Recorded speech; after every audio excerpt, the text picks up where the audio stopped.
याकपुर का एक कोना था जहाँ पर एक पुरानी टूटी फूटी सी ईंटों की दीवार खड़ी थी। देखने में तो ये बस एक पुराना ढांचा लगता, लेकिन गांव के बुजुर्गों के बीच एक फुसफुसाहट थी।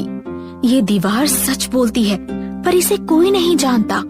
नितिन गांव का एक अनाथ लड़का शहर के कॉलेज में पढ़ने जाता था। उसका सपना था पढ़ लिख कर कुछ बड़ा बनने का, मगर जिंदगी हमेशा आसान नहीं थी। अरे ओ अनाथ, तेरे पास तो बाप का नाम भी नहीं है और तू यहाँ पढ़ने आया है। देखो, मेरे पास मेरे पापा का नाम हो या ना हो, तुम्हें उससे क्या। और रही बात मेरे यहाँ होने की, तो तुम्हें याद दिला दूं, पढ़ाई सबका हक है। ओए, ज्यादा मत बोल, समझा ना? निकल जाए यहाँ से, ना जाने कहाँ कहाँ से आ जाते हैं। ये सुनकर नितिन का दिल चीर गया। उसने अपना बैग उठाया और बिना पीछे देखे कॉलेज की गेट से बाहर निकल आया। क्यों हमेशा मैं ही क्यों? मैंने क्या किया है? मैं बस जीना चाहता हूँ।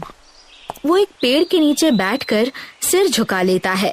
तभी सड़क पर अचानक जोरदार ब्रेक और टायरों की चीख सुनाई देती है। अरे, किसी महिला का एक्सीडेंट हो गया, देखो देखो। रास्ते पर मची भाग दौड़ और शोर शराब सुनकर नितिन दौड़कर भीड़ चीरते हुए आगे बढ़ता है। उसने देखा एक औरत बेहोश पड़ी थी। अरे हटो, ये सांस ले रही हैं, जल्दी पानी लाओ।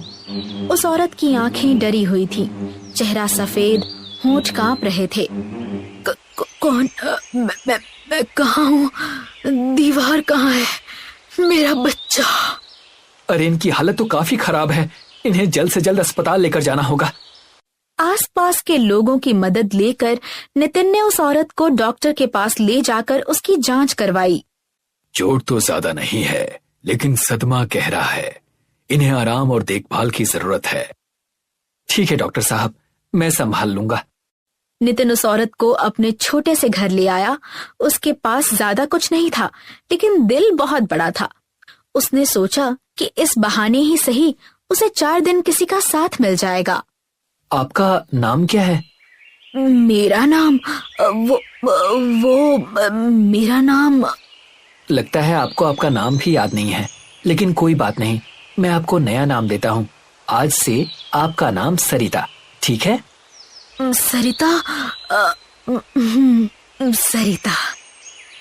दिन बीतते गए। नितिन काम से लौटता तो सरिता उसके लिए चाय बनाती और रात को कहानियां सुनाती। दोनों की जिंदगी में एक अजीब सा सुकून लौट आया था। लेकिन तभी एक दिन, नितिन, तुम्हें पता है, मुझे अब भी लगता है कि कोई मेरा इंतजार कर रहा है। कौन? मेरा बेटा। बहुत छोटा था जब खो गया। मुझे वैसे तो कुछ याद नहीं, मेरे बच्चे के बारे में मुझे सब याद है। सरिता की बातें सुनकर नितिन चुप हो गया। उसे लगा सरिता के अंदर अभी भी गहरे जख्म हैं। सरिता ने अपने सामान से एक तस्वीर निकाली और उसे नितिन को दिखाया, जिसे देखकर नितिन को कुछ याद आया। देखो, ये मेरा बेटा है। पीछे देखो, ये मंदिर है। मुझे लगता है वो यहीं कहीं है। नितिन ने फोटो हाथ में ली। तस्वीर में एक छोटा बच्चा था और उसके पीछे एक विशाल पत्थरों का मंदिर। लेकिन नितिन की नजर फोटो के कोने पर टिक गई, जहां उसे वही जादुई बोलती दीवार दिख रही थी। ये तो हमारे गांव के जंगल का बड़ा मंदिर है। सच? क्या तुम मुझे वहां ले जा सकते हो? हाँ, लेकिन वो जगह थोड़ी सुनसान और रहस्यमयी है। वो जगह चाहे जैसी भी हो, लेकिन मुझे वहां ले चलो नितिन। मेरा इस दुनिया में कोई नहीं, और कोई होगा तो वो मुझे याद नहीं। अब यही मेरी आखिरी उम्मीद है। मुझे उसे ढूंढना ही होगा। सरिता की हालत देख नितिन का दिल पिघल गया। उसे सरिता की अपने खोए हुए बच्चे के लिए ममता महसूस हो रही थी। ठीक है, जैसा आप चाहो। हम जरूर उस जंगल में जाएंगे और आपके बच्चे के बारे में पता करेंगे। हमें जरूर वहाँ कुछ न कुछ पता चलेगा, क्योंकि वो है जादुई बोलती दीवार, जो हमारे भूत, वर्तमान और भविष्य के बारे में सब सच बताती है। क्या सच में?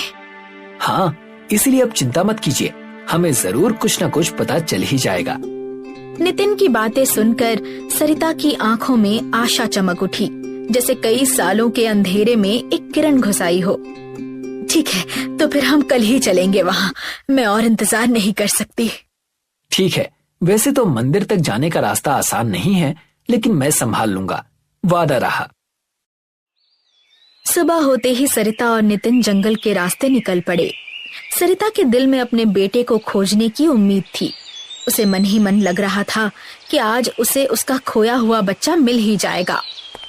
अरे बाप रे, ये रास्ता तो बड़ा ही अटपटा है और डरावना भी। हाँ, लेकिन यही रास्ता हमें मंदिर के पास लेकर जाएगा। बस हमें ऐसे ही चलते रहना है। नितिन और सरिता चल ही रहे थे कि तभी बादलों में गरज सुनाई दी और भारी दोपहर में अचानक अंधेरा छा गया। ठंडी हवा के साथ बारिश की बूंदें गिरने लगी। हे भगवान, ये क्या, अचानक ये मौसम बिगड़ गया। हाँ, लगता है हमें जल्दी बढ़ना होगा। दोनों मंदिर की ओर बढ़ते हुए एक गुफा से गुजरे। गुफा के भीतर अंधेरा, पानी की बूंदों की टप टप और हवा की सिसकी थी। लेकिन जैसे ही नितिन बाहर निकला, उसने देखा सरिता कहीं नहीं थी। सरिता जी, सरिता जी, अरे ये कहाँ चली गई? अंधेरा तो और भी गहरा होता जा रहा है, अब क्या करूं? उसने इधर उधर तलाशा, गुफा में लौट कर पुकारा, लेकिन कोई जवाब नहीं। उसका दिल तेजी से धड़क रहा था। कहीं वो किसी मुसीबत में तो नहीं है? क्या करूं? सरिता जी को ढूंढने लगा तो मंदिर नहीं जा पाऊंगा। नहीं, शायद वो मुझे वहां मिल जाए। नितिन भागता हुआ मंदिर के विशाल आंगन तक पहुंचा। वो जख्मी था, उसके हाथ पांव से खून बह रहे थे। उसने देखा सामने वही जादुई दीवार थी। बारिश की धार में भी दीवार जैसे रहस्यमय तरीके से चमक रही थी।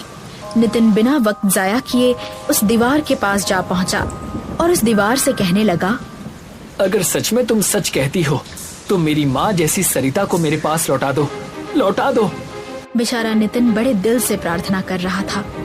तभी मंदिर के पीछे से एक धीमी सिसकी सुनाई दी। वो सरिता की थी। सरिता जी!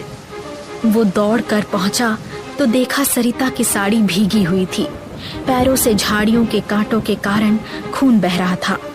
आपको क्या हो गया? ये हालत कैसे हुई आपकी? गुफा में मैं गिर गई बेटा, और मैं बेहोश हो गई, जिसके कारण मेरी ये हालत हो गई। फिर जैसे ही मुझे होश आया, मैं यहाँ आ गई।